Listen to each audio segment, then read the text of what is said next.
como habíamos anunciado, tenemos un tema muy importante del cual vamos a hablar. Vamos a hablar sobre ese Getsemaní. Y para hablar del Getsemaní tenemos con nosotros a don Ramón Olmo. Él es licenciado en teología. Vamos a darle la bienvenida. Ramón, bienvenido. Buenas tardes, saludos y encantado de estar aquí. La verdad que gracias, ¿no? Gracias por estar con nosotros este tiempo y yo creo que vamos a tocar un tema apasionante, un tema ilusionante, ¿no? Un tema donde hay mucho del cual hablar, ¿no es así, Ramón? Bueno, yo creo que, digamos, parafraseando un poco al Señor, el Señor hizo muchas cosas y si se tuvieran que escribir en libros, nunca Ujú, acabaríamos. Bueno, pues hablar de Getsemaní y de la pasión de Jesús, yo creo que nunca acabaríamos, ujú, porque fue tremendo lo que sucedió en Getsemaní ujú. por nosotros. Amén, así es, exactamente, amén. Por nosotros y por amor a nosotros. Esas imágenes, ¿no? Tan impresionantes como el Señor estaba ahí en ese huerto de Getsemaní, donde el Señor, pues, se encuentra con sus discípulos también que ni siquiera han podido velar con ellos una hora y un huerto muy especial llamado Getsemaní. Me gustaría, Ramón, comenzar, ¿no? ¿Qué significa esta palabra de Getsemaní? Bueno, como te dije al principio, antes de entrar en escena, a mí me gustaría dividir lo que vamos a comentar aquí en esta tarde en tres partes. Me gustaría dividir todo esto en tres partes. La primera, ¿qué es el huerto de Getsemaní y qué significa Getsemaní? La segunda, ¿qué sucedió en el huerto de Getsemaní? Y la tercera parte, que es la más importante, y no porque las otras dos no sean importantes, pero la tercera parte sería ¿por qué fue necesario que estos hechos que sucedieron, que se dieron en Getsemaní, por qué fue necesario que sucedieran? Así que contestando a tu pregunta, ¿qué es Getsemaní? Bueno, Getsemaní es un huerto, es un lugar cuyo nombre literalmente significa prensa de aceite. Prensa de aceite. No sé si tú habrás estado alguna vez en algún molino de aceite. Yo he estado literalmente viéndolo y cómo prensan el aceite, la aceituna, hasta, digamos, sacar hasta la última gota. Pues eso es literalmente lo que significa Getsemaní, prensa de aceite. Ahora, ¿dónde está situado? Bueno, pues el huerto de Getsemaní está situado en una ladera que está en el monte de los Olivos y es cruzando el valle de Cedrón desde Jerusalén.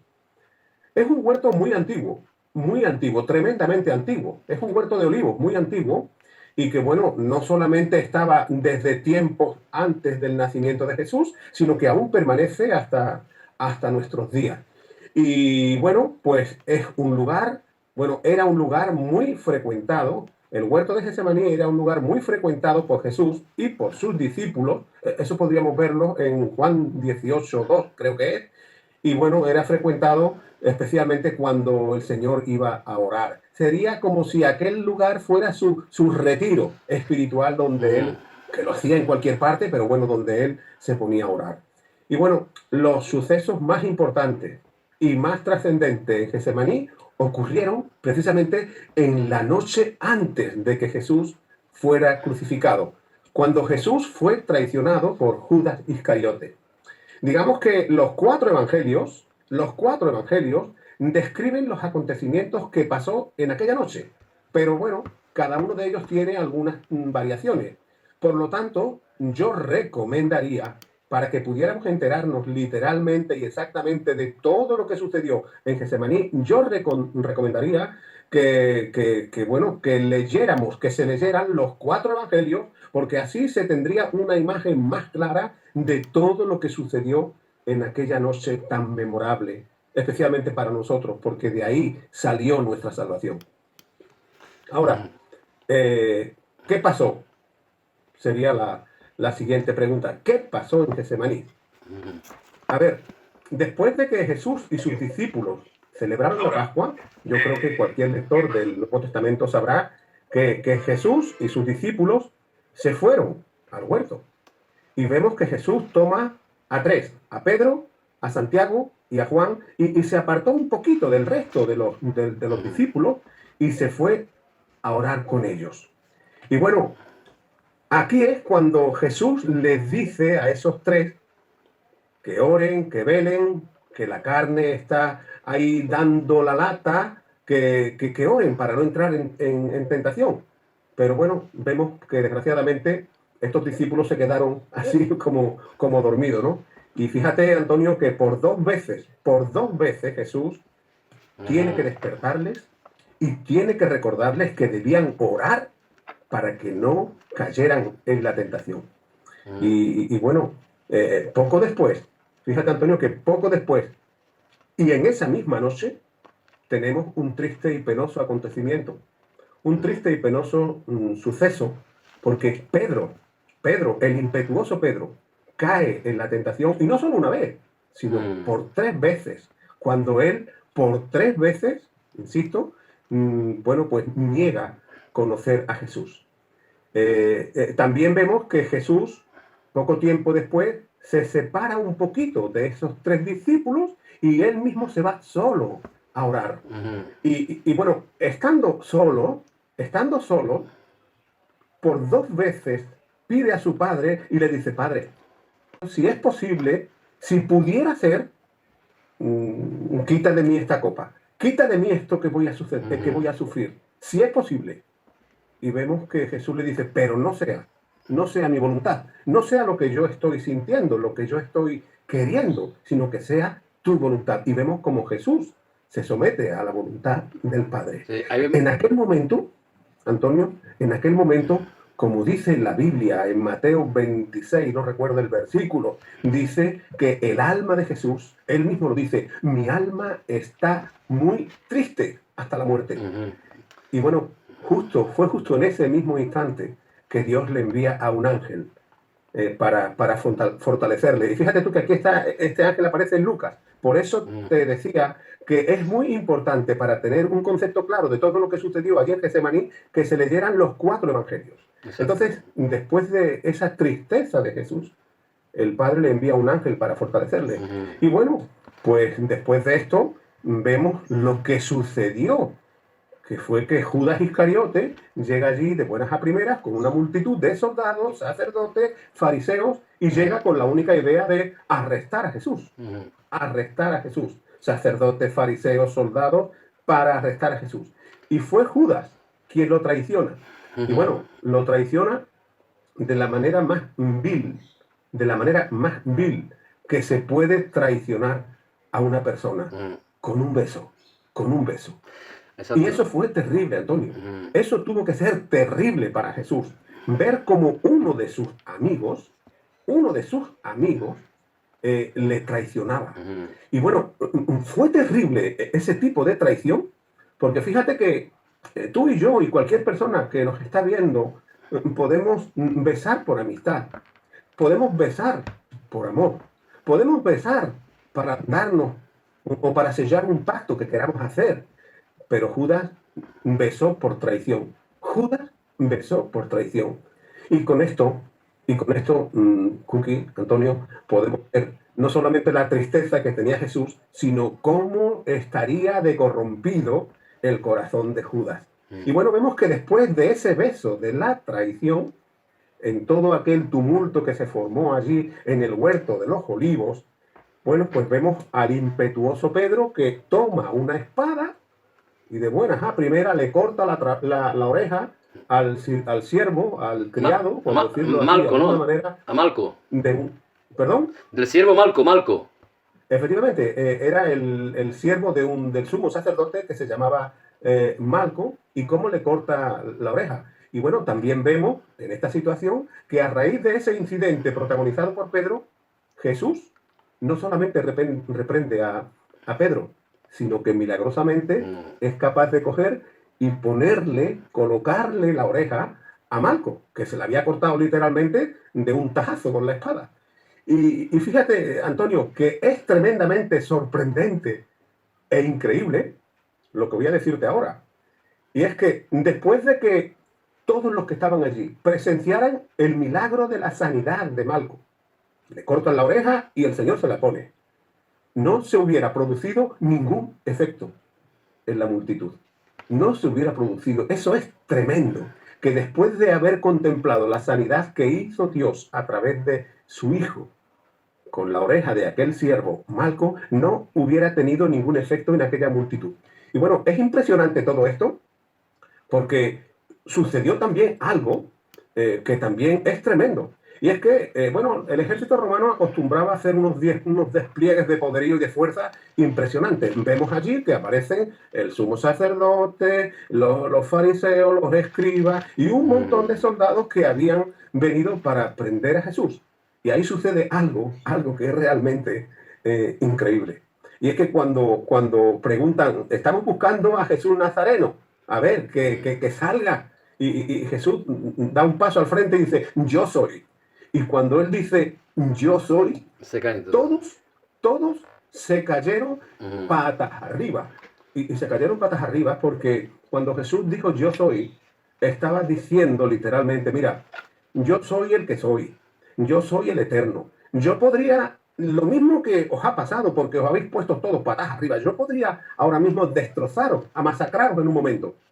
Pero por amor a vosotros, no lo hago, ¿no? Y ya te digo, fue impresionante. Todos cayeron a tierra. Y fue porque Jesús pronunció las palabras del Eterno. Yo soy. Y quiero insistirte en algo que ya de alguna manera te lo he dicho. Te lo he dicho con el milagro de la oreja, de que le pegaron la oreja. Le pegó la oreja al criado, ¿no? Todos ellos después de que cayeran a tierra y después de haber visto cómo sanó al siervo al siervo del sacerdote, Malco, no produjo ningún efecto. No produjo ningún efecto.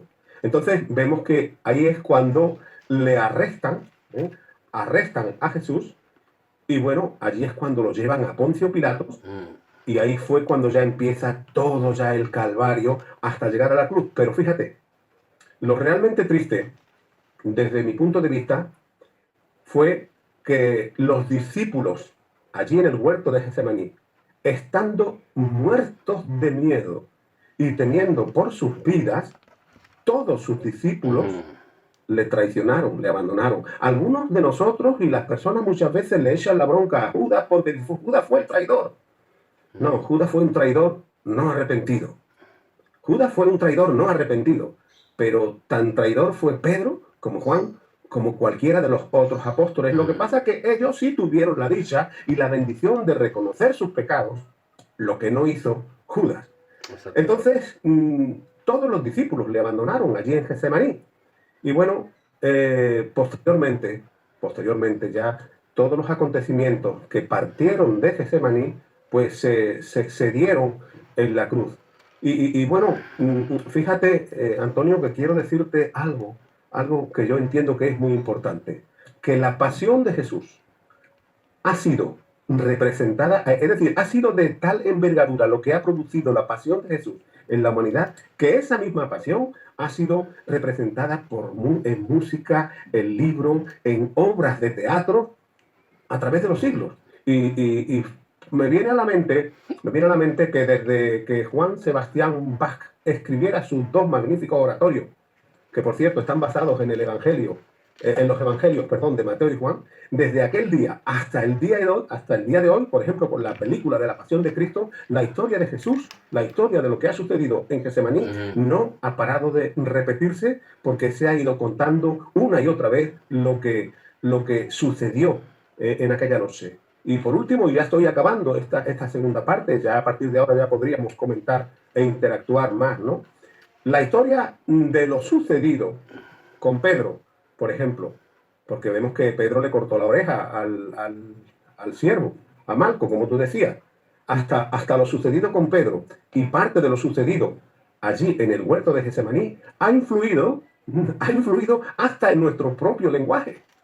¿Quién nunca escuchó frases como quien a hierro mata, a hierro muere? Eso viene de Pedro, mete tu espada. Eso se ha escuchado hasta nuestros días. O frases como el espíritu a la verdad está dispuesto, pero la carne es débil. O quién no ha oído nunca, este pobre ha trabajado tanto que ha sudado hasta gotas de sangre. Es decir, que incluso hasta lo que sucedió en el huerto de Getsemaní ha influido hasta en nuestro lenguaje. Pero fíjate, Antonio, que el acontecimiento más importante de Getsemaní fue la voluntad de nuestro Salvador de morir en la cruz en nuestro lugar para pagar el castigo que nosotros merecíamos por nuestros pecados. Porque fíjate lo que dice la Biblia, un texto que seguramente, bueno, seguramente no, que tú conoces demasiado bien, como posiblemente lo conocerán muchos de los que nos están viendo. Al que no conoció pecado, Sí, al sí. que no conoció pecado, a Jesucristo, por nosotros, Dios el Padre lo hizo pecado para que nosotros Ujú. fuésemos hechos justicia de Dios en él. Y este es, Antonio, este es, mi apreciado Antonio, el Evangelio de la gloria y para la gloria de Dios. Ujú. Y Amén. bueno, pues antes de empezar ya a comentar el por qué fue necesario que hubiera un Getsemaní, porque ahí, como ya te dije hace un momentito, vamos a explayarnos y vamos a interactuar Sí. bastante. Permítame decirte algo. La pasión y la muerte de Jesucristo, que se inició en Getsemaní, fue total y enteramente distinta a cualquier muerte. Y fue total y enteramente distinta a cualquier muerte por dos motivos especiales. El primero de ellos, Ujú. porque mientras que todos los hombres y mujeres, mientras que todos los seres humanos vamos a morir por nuestros pecados, la muerte de Jesucristo no fue para pagar sus pecados, sino los nuestros. Ujú. Y para darnos vida eterna, para dar vida eterna a los que de todo corazón creen en Jesucristo. Y en segundo lugar, la muerte de Cristo fue tan total y enteramente distinta a la muerte de cualquier hombre, y bueno, posiblemente tú me podrías decir, o cualquier persona, bueno, Ramón, había dos ladrones o dos malhechores que murieron al lado. ¿Qué diferencia habría entre la muerte por crucifixión de Jesús y la muerte por crucifixión de los otros dos que estaban a su lado? Vale, pero esta es la diferencia. Ya te he dicho Sí. la primera, Ujú. ahora te voy a decir la segunda, y esto es lo importante. Posiblemente a más de uno va a decir, Ramón está loco, pero fíjate lo que voy a decirte. Nadie, nadie disfrutó la muerte, nadie disfrutó la muerte como la disfrutó Jesús. Ujú. Porque nadie en su sano juicio disfrutaría la muerte, porque la muerte es un agrio túnel al que no a todo el mundo le gusta pasar y sabemos que es un trago muy amargo. Pero, insisto, Cristo, Jesús, la disfrutó. Jesús disfrutó su muerte hasta el último segundo. Y fíjate que con esto no estoy diciendo que cuando le clavaban los clavos no dijera ay, Ujú. porque cada ay que diría estaría rompiendo los cielos y partiéndole los tímpanos al Padre, de lo que el Padre sufriría al ver a su Hijo. Cuando digo que sufrió la muerte como nadie la, perdón, que disfrutó la muerte como nadie la ha disfrutado, fue por lo siguiente. Hay un texto que dice Exacto. que por el gozo puesto Amén. delante de él, Amén, amén. por el gozo puesto delante de Jesús, Ujú. sufrió la cruz sin que le importara tres pepinos o tres pimientos, como dirían otros, lo que iba a pasar y lo que iba a sufrir con su muerte. ¿Y por qué? ¿Y por qué? Porque el Padre le dijo, mira, hijo, vas a sufrir esto, pero le mostró, esto es una ilustración que yo pongo, ¿no? Pero bueno, aunque sea una ilustración, fue lo que él vio. Él ya vio que incluso hasta hoy, en el día de hoy, muchas personas que están viendo este programa iban a entender cuál es el significado de la muerte de Jesús. Y muchas personas que pueden estar viendo este programa podrían entender que Jesús murió por sus pecados para darles vida eterna. Ujú. Por eso Jesús Ujú. disfrutó la muerte como nadie la disfrutó.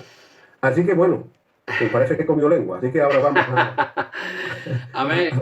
a la tercera parte. Eh, amén, Ramón. Así es, mi hermano. La verdad es que, como tú bien estás comentando, nuestro Señor sufrió la cruz, pasó ese Getsemaní por el gozo puesto delante de él. Acércate un poquito más, que parece que el... Gracias. ¿Me escuchas bien? Que decía que el Señor sufrió la cruz, precisamente, o ese Getsemaní, por el gozo puesto delante de él, como tú bien decías, ¿no? Que somos cada uno de nosotros, ¿no? Esa oración que el Señor, evidentemente, en ese huerto y en esos momentos tan difíciles, ¿no?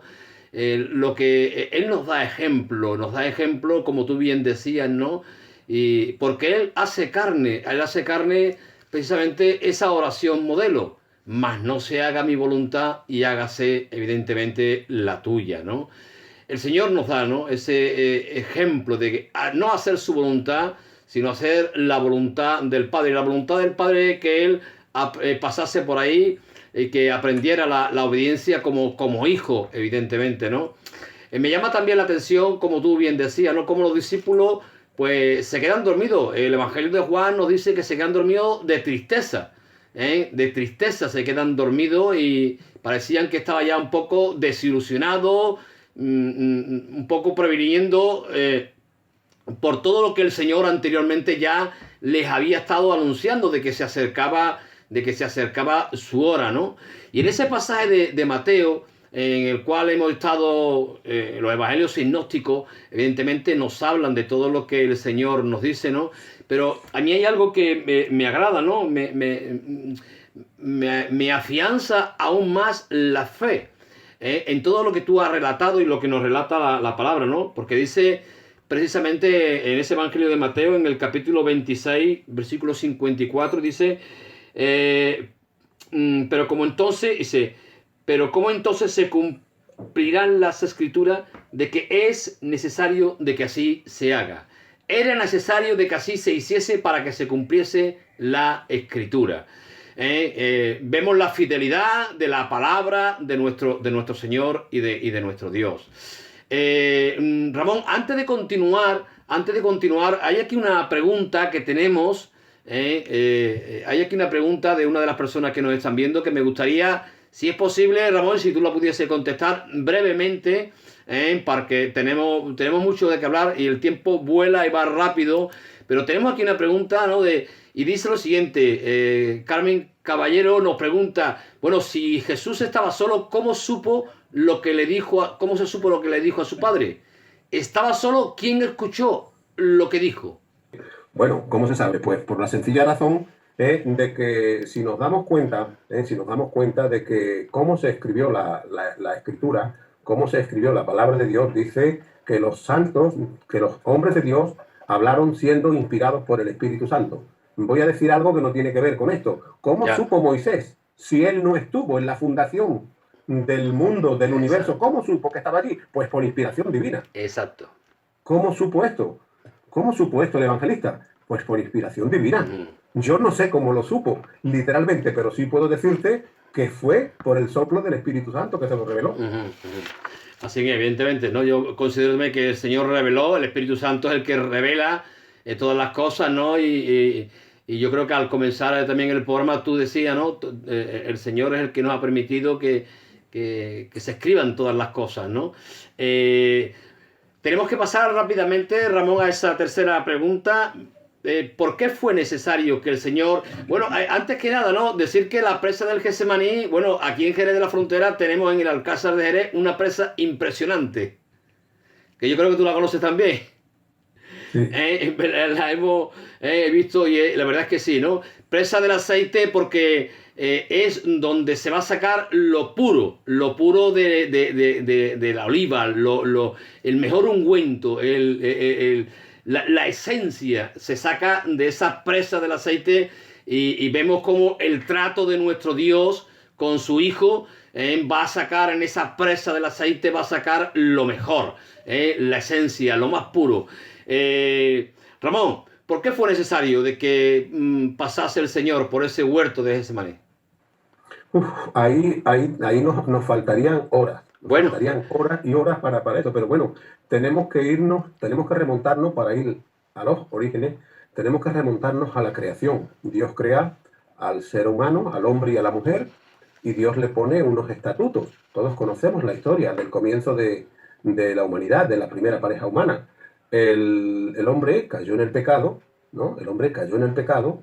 Y digamos que la primera cita bíblica que vemos referente al plan de salvación ya la vemos en Génesis 3:15, que cuando Dios vio lo que la serpiente, lo que el diablo había hecho para engañar al ser humano, le dice, y yo pondré enemistad, le dice a la serpiente, yo pondré enemistad entre ti y la mujer, entre tu simiente, es decir, la simiente del diablo, y la simiente de la mujer, no la mujer, porque...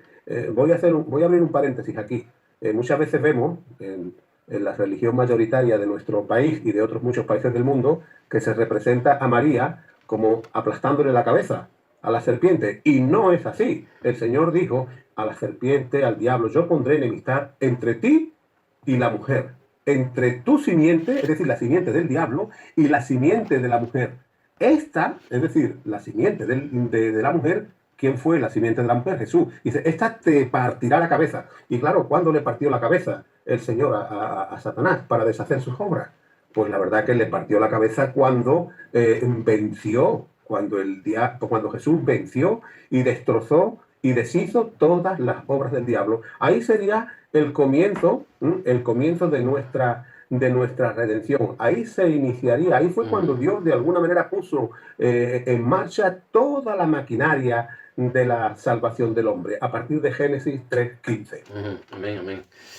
Ramón, en ese Getsemaní, me gustaría un poco, yo sé que tú eres también un experto en esto, yo creo que en ese Getsemaní podemos ver claramente ese Filipenses capítulo 2 que nos habla la palabra, la kenosis que diríamos, ¿no? Sé que estamos hablando palabras teológicas, esa kenosis o vaciamiento o anonadamiento del Hijo de Dios. Por favor. Bueno, mira, vamos a ver, lo que yo veo en ese texto, porque todo lo que se ha escrito se ha escrito para nuestra admonición y para nuestra enseñanza. Entonces, nosotros tenemos que parecernos a Jesús, porque Él es nuestro maestro. Nosotros somos sus discípulos. La palabra discípulo viene de discipular, viene de disciplina. Entonces, un verdadero discípulo es aquel que voluntariamente se somete a la disciplina que le impone un maestro. El texto, ¿cómo empezaba? Hombre, que no... Haya pues. Dice, ahí nos está diciendo el apóstol Pablo que exacta y literalmente el mismo sentimiento que hubo en Cristo Jesús esté en nosotros.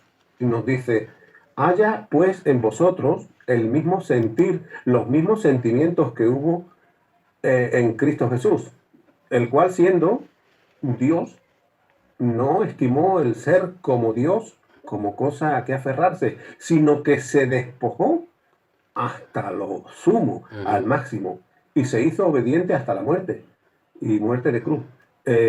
Si analizamos palabra por palabra ese texto, pues todas y cada una de esas palabras, por lo menos las palabras clave, deberían estar representadas o imprimidas en el corazón, en la mente, en el alma, en el espíritu de todo aquel hijo de Dios. Que ese debería ser nuestro sentir, el mismo que hubo en Cristo Jesús, porque de eso se trata, de ser discípulos, de estar libremente sometidos a la disciplina que nos impone Jesús. Permíteme que te haga otra pregunta, Ramón. Perdona un momentito, mira, quiero saludar por ahí a Isis Janet Irizarry Rivera, desde Puerto Rico. Recuerdo la primera vez que aterricé allí, el aeropuerto todo lleno de banderitas. Sí, adelante, Antonio. No hay problema. Ramón, te comentaba una pregunta importante, ¿no? Para aquellas personas que nos pueden estar escuchando. ¿Fue el Señor voluntariamente a ese Getsemaní, a esa cruz del Calvario? Pues claro. A ver, Jesús como humano, podría tener los mismos, no voy a decir los mismos miedos, no voy a decir eso, pero como humano sentía como nosotros. Y cuando a Jesús le golpeaban clavándole los clavos, él decía, ¡ay! Cuando él tenía sed, sufría la sed. Entonces él sabía que tenía que pasar por un trago muy amargo. Y entonces, bueno, pues él dijo, Padre, si fuera posible dentro del plan, es una forma de pensar, ¿no? De la salvación, que pudiera pasar de mí todo este sufrimiento, pues lo hace. Pero fíjate que no quiero que se haga mi voluntad por el simple hecho que yo te estoy diciendo que lo pases de largo, sino quiero que se haga tu voluntad. Y por eso se hizo su voluntad y él la aceptó. total y enteramente, por lo que ya te dije hace un rato, ¿no? Ujú. De que él cuando estaba muriendo, estaba viendo a tantísimas personas que salvaría a través de los tiempos por ese sacrificio. Entonces yo creo que esa es la realidad. Ah. Bueno, a mí una de las palabras que me encantan, ¿no? Del Señor, ¿no? Ese Getsemaní, que ya está el preparado, ¿no? Cuando el Señor nos habla en el Evangelio de Juan, ¿no? Si yo pongo mi vida para volverla a tomar, A ¿no? tomar.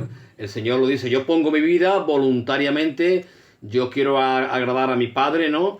Y vemos que a esa pregunta, ¿no? Que yo creo que es importante, ¿no?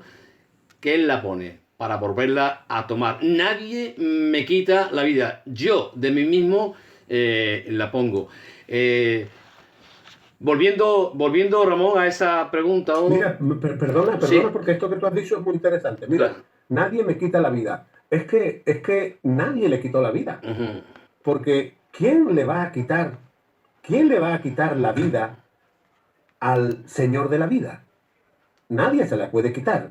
Cuando el apóstol empieza a predicarle a los judíos, le dice, vosotros matasteis al justo y al santo, Amén. pedisteis que se os diera como persona para ser salvada de la muerte a un homicida, y vosotros matasteis al Ah, autor de la vida. ujú. Amén. Entonces, el Ujú. autor de la vida, Juan dice, os anunciamos la vida eterna. Y esa vida estaba con el Padre, Amén. porque claro, esa vida eterna tenía que estar con el Padre, porque no podemos pensar que hubiera un solo segundo en que en la vida del Padre no existiera la vida eterna. Bueno, pues esa vida eterna fue la que se nos manifestó. Por lo tanto, nadie le quitó la vida, sino que Él la tomó. Para volver a tomar. Perdón, él la puso para volverla a tomar. ¿Por qué? Porque es el autor de la vida. Ujú. Esa pregunta, Ramón, y tenemos que ser ya escuetos porque ya el tiempo se nos va. ¿Por qué fue Sí. necesario? ¿Por qué fue necesario? Hay algunos de los hermanos que vamos a las prisiones, tú los conoces, no hace falta que yo te diga los nombres porque tú los conoces. Hay un par de hermanos que de cuando en cuando me hacen preguntas que yo de verdad las considero como poco relevantes. ¿Por qué? Porque me hacen preguntas que cuando me la plantean, me dicen, es que hay una postura que es así, hay otra postura que es asado, hay otra postura que es esto, hay otra postura que es lo otro. Y a lo mejor de lo que él me pregunta hay 40 o 50 o las escuelas que sean, y cada una de ellas con su interpretación. Y entonces Ujú. yo siempre le digo lo mismo. Digo, mira, la Biblia habla de que hay cosas que son muy difíciles de entender. Yo prefiero esas cosas que tal vez no entienda, porque es posible que incluso teniendo mi propia opinión pudiera añadir otra escuela más a la contestación de tal o cual pregunta. Bueno, pues yo prefiero echarla a un lado y prefiero dedicarme a lo que realmente importa. ¿Qué es lo que estamos haciendo aquí? Ir Ujú. a llevarle el Evangelio a los presos, ¿no? Ujú. Pues vamos a dejarle las cosas importantes a los entendidos, que por lo visto todavía no ha habido ni un entendido que se haya puesto de acuerdo en multitud de doctrinas y enseñanzas, porque hay muchísimas escuelas. Entonces les decía, vamos a dejarle eso a los entendidos, y la verdad es que yo prefiero ocuparme de qué, de predicar el Evangelio. Espero haberte contestado. Amén. Pues nada, Ramón, se nos está yendo el tiempo y de verdad yo creo que este Getsemaní, ¿no? Bueno, que no nos ha dado prácticamente casi tiempo de muy poco, ¿no? Sino de exponer un poquito, de relatar lo que aconteció y vemos como el Señor, ¿no? Se sometió al Padre haciendo esa voluntad y vemos que claramente, ¿no? Ese gozo, como tú bien decías, ¿no? Como el Señor pone su vida por el gozo puesto delante de Él. Ese gozo puesto delante de Él que somos cada uno de nosotros, evidentemente, toda aquella persona que va a ser salva, ¿no? Y que va a recibir al Señor como su Salvador. Y esto es maravilloso, ¿no? Y la verdad que vemos ahí, ¿no? Vemos ese clamor, vemos también en ese maní la humanidad de nuestro Señor clamando al Padre, pidiendo que esa copa, que esa hora pasase de él, más el Padre permite, evidentemente, que tiene que pasarla. Esa copa tenía que tomarla, tenía que beberla, tenía que pasar por ese lugar, por esa muerte, y evidentemente va a salir en victoria. Va a salir en victoria, va a vencer, y gracias al Señor, cada uno de nosotros, ¿no? Pues somos más que vencedores, evidentemente, vencedores por el poder y la sangre de nuestro Señor y de nuestro Cristo bendito. Una pregunta, Ramón, y tenemos que terminar.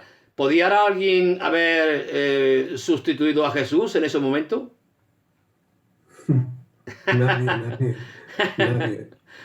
Nadie. Pero nadie, pero ¿por qué? ¿Por qué? Porque solamente Él. Mira, si nos fijamos en los fundadores de grandes religiones, vemos que Buda, por ejemplo, murió y ahí está su tumba, aunque no la encontremos. Si Krishna, si Rama, si otros fundadores de otras religiones, si pensamos en otros fundadores de religiones que dijeron ser los portadores de la verdad de Dios, vemos que ellos vivieron, murieron y se quedaron en la tumba, pero Jesús murió, resucitó y vive. Por lo tanto, Él era el único que podía satisfacer todo lo que el Padre quería. Y de hecho me viene a la mente lo que sucedió en el bautismo, la voz del cielo: este es mi Hijo amado, en Él. Amén. Y cuando dijo en Él, estaba excluyendo a otros. En Él está el único camino para llegar a mí. Por eso nadie pudo ser. Además, solamente el Padre hubiese aceptado el sacrificio de ese Cordero Santo y sin mancha, que es nuestro Cristo bendito. Solamente su sangre, solamente Él es el Cordero, el hecho, como nos diría también la palabra, ¿no? Él es semejante a cada uno de nosotros, más sin pecado. Por eso el Señor aceptó a su Santo Hijo, ¿no? Ramón. Mira, perdona un segundito, Antonio, mira. Cuando tú estabas hablando de que estábamos viendo la humanidad de Jesús, sí. Me estaba yo acordando de que en Jesús existe lo que no existe en ningún ser humano.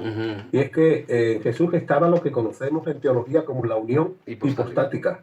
Es decir, que Él era verdadero hombre y verdadero Dios, ¿no? Entonces, pues, como hombre, Él también mostró su humanidad. ¿Es que tú has visto a Dios llorando? Pues yo no lo he visto llorando, pero sin embargo vemos a Jesús que cuando muere Lázaro, Él se le conmueve el corazón y llora. ¿Por qué? Porque Jesús era humano también, ¿no? Y hubo momentos en el que Él mostró su humanidad. ¿Por qué? Porque Él era el humano perfecto que de alguna manera fue el que Dios quiso crear cuando nos creó en el huerto de Edén. Así es. Ramón, pues unas últimas palabras y tenemos que despedirnos. ¿Qué tienes en tu corazón que nos quieres decir? Bueno, pues, ¿qué tengo en mi corazón? Es que es un tema que nos podríamos llevar hasta las 12 de la noche. Claro. Pero no puede ser. Lo único que yo puedo decir es que en Jesús se dieron todos los parámetros que Dios quería o que Dios reclamaba para que el hombre pudiera llegar a Dios. Y quiero decir que solo hay un camino, y ese camino es el Señor Jesucristo. Solo hay un camino, y ese camino es arrepentirnos de nuestros pecados y ir a la vida eterna a través de Jesucristo. Amén, amén. Por lo tanto, a Él debemos acudir, a Él debemos ir, a Él debemos aceptar. Y cuando este motorcito que tenemos aquí en el centro del pecho, que se llama corazón, este motorcito de carne, se nos pare, como decía el apóstol Pablo, ausentes del cuerpo, presentes al Señor. Y si hay algún televidente que todavía no está seguro de qué hacer con Jesucristo, pues yo creo que de alguna manera ya lo hemos explicado a lo largo de este programa. Recíbele, acéptale y tendrás vida eterna, porque nadie que no sea en Jesucristo la puedes obtener. Amén. Ramón, gracias por tu tiempo, gracias por compartirnos tu conocimiento y estar con nosotros. Que Dios te bendiga grandemente y nada, y también gracias por esa obra tan hermosa y tan maravillosa que estáis haciendo en Puerto 2, y Puerto 1, y yo sé que también hay otros hermanos en Puerto 3 de llevando el Evangelio a los presos. Que Dios bendiga. Adiós, Antonio. Pues querido amigo, yo creo que ha sido, ¿no? Maravilloso ver muy escuetamente y yo creo que de pasada lo que el Señor pasó e hizo en ese Getsemaní. Hay mucho que se ha quedado en el aire, hay mucho que hemos omitido porque no hay tiempo, evidentemente, ¿no? de poder transmitir la profundidad y la grandeza que hay en ese pasaje. Pero me quedo con lo que nuestro hermano Ramón nos comentaba. Él pasó por ese Getsemaní, él pasó por esa cruz, por el gozo puesto delante de él, que somos cada uno de nosotros. Eres tú y soy yo. Nuestro Dios bendito, nuestro Cristo, ese Dios hermoso y ese nuestro Dios de amor. El amor que tiene a tu vida, el amor que tiene a mi vida, es la cual el Señor hizo todo eso, ¿no? Y todo tenemos la salvación por la obra de nuestro Señor Jesucristo, por esa obra tan perfecta, eterna y cabal que Él hizo en la cruz del Calvario. Y somos salvos, como diría y como dice evidentemente la palabra, somos salvos por gracia. Salvos por gracia, por el sacrificio que nuestro Señor Jesucristo hizo en la cruz del Calvario. Damos gracias al Señor que Él pasó por ese Getsemaní, el lugar tuyo y el lugar mío. Damos gracias al Señor porque Él llevó en la cruz del Calvario tus pecados y mis pecados, los pecados de toda la humanidad. Decirte de que Dios te ama y que puedes adquirir de verdad la salvación y la vida eterna solamente recibiendo a Jesucristo en la cruz del Calvario, reconociendo de que somos pecadores, de que no somos nada. Yo creo que los tiempos está hablando a muchas personas de que no somos absolutamente nada, y recibe al Señor, porque el día que cerremos los ojos aquí, ¿qué será de tu vida? La palabra nos dice que a todos los que le recibieron, a los que creen en Él, Dios nos da el poder de ser llamados hijos de Dios. Hijos de Dios, aquellos que reciben a Cristo como el Señor y Salvador de su vida. Aquellos que reconocen de que no somos nada, que somos pecadores y que el perdón de nuestros pecados solamente está en la obra que Cristo hizo en la cruz del Calvario. Te invito a que leas la palabra, te invito a que en estos momentos, en estos tiempos, busques al Señor. Sin más, nos vemos próximamente. Un abrazo grandemente y que Dios te bendiga.